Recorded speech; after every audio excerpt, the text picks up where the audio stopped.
There is very little seismic activity in the Reykjanes Peninsula of Iceland at the moment. That is in the area of the Svartsengi volcanic system, very important because that means that we are accumulating magma, but there is not enough earthquake to actually make it flow. Other than the event that we had in the 4th of November, there is nothing. We have reached the 80% level of the previous eruption, the volume of the magma. That was 60 million cubic meters. It makes the current one around 48 million cubic meters, which translates in the weight to 142 megatons of magma. Density of the rock is 3 times the water, so we can actually measure it by that, multiply that number by 3. We have placed more cameras, although the weather is not good and we have a strong winds. And one of the reasons that the cameras are very obscure, you cannot see much, and the seismic activity is low, is because the wind actually covers as a noise most of the smaller earthquakes that we should record otherwise if it was the weather not that bad. What we are witnessing is that the Icelandic Meteorological Office have put more cameras in the area, in the areas that actually stood out, like little islands out of the sea of the lava. These are the areas higher than the other places, so they were not covered with lava, so they are safest there. So these are in the north and the south extreme of this earthquake zones that we had in the 4th of November. We have placed them there. This is all that we have available. This is also the update by the Icelandic Meteorological Office. I have also the video added to this about the previous swarm of the earthquakes, or cluster of the earthquakes, I should say, in the 4th of November that happened. I added to the end of this video, so you can watch that. There is a lot of information and graphics about this for you there too. We had a cluster of sudden earthquakes in the Sundhnúks crater chain of the Reykjanes Peninsula of Iceland. This happened today, and I marked it on the map for you. You can see that this is a red rectangle. And these earthquakes were, numbers of them were less than 100, so they were not a swarm, but they were significant. They were concentrated in just around the midday. As you can see here on the temporal diagram, which shows the time of them. The depth of them was interesting. I marked them here. They were around 4 or 5 kilometers deep.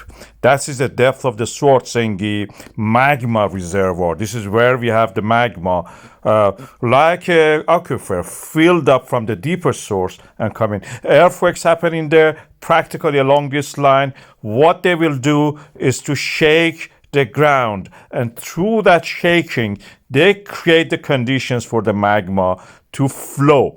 Magma is a non-Newtonian fluid. It's not like a normal fluids like water or anything like that. Doesn't flow naturally easy, especially if there had been some semi-hard magma like this yellow ones holding it back. So it needs some shaking. Shaking it makes it fluid. Practically, what we are seeing here is something like what you do when you eat fast food. I don't recommend it, but when you shake the ketchup in the fast food restaurant to pour it over your food, that is what you are doing. You make it fluid. The ketchup becomes fluid more. It can move easier. We are seeing it under the ground. Through the conduits, magma can move, come to the reservoir, and then eventually erupt. This is what we are seeing due to these earthquakes created by the movements of the earth crust, fracturing, creating fault lines along the extension of the Atlantic, mid-Atlantic ridge. And this is what also the Icelandic Meteorological Office in the latest updates is saying. We are seeing this situation. We have seen the earthquakes cluster. The earthquakes have possibly moved the magma, making it more fluid. So after that, no earthquake has been recorded. So the rising of the land due to the magma probably continues after this. This is what I can tell you. I have added more than that. It's not just a copy paste. It is a geologist, proper geologist, explaining to you the reason in the physical terms. This is not the first time we are seeing such a thing. We had in such a similar situation in the March 2024, which we had this small cluster of the earthquakes and a similar situation. It didn't lead to any eruption, but movement of the magma. And I will play that video that I made on that time about this situation.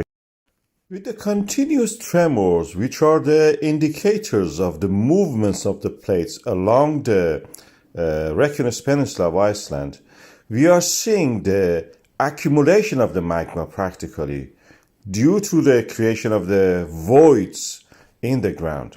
We have now 20 million cubic meters of the magma under the Svartsengi. That is 60 megatons of the basaltic magma in that area. They create a change in the pressure in the boreholes and movements in the seals and dikes. You need shaking to have the ketchup out of the bottle. The same applies to the magma under the ground. Earthquakes create that shaking. It makes it flow. It helps it flow. And then we see these little earthquakes, which are actually helping the flow of it, rising to the surface of the magma. When it reaches the surface, this will go easily through the cracks between the, in the area east of the Svartsengi. There are plenty of cracks. This is shown also on this hazard map. On the color of the pink, you can see that this is the area which has the maximum number of the cracks. There are pathways for the magma to erupt to the surface. This is the Grindavik Rift Valley. We are talking about fault lines, both sides of it control it, and the magma can move from Svartsengi reservoir to that area and erupt. This is the update that we have about this volcano.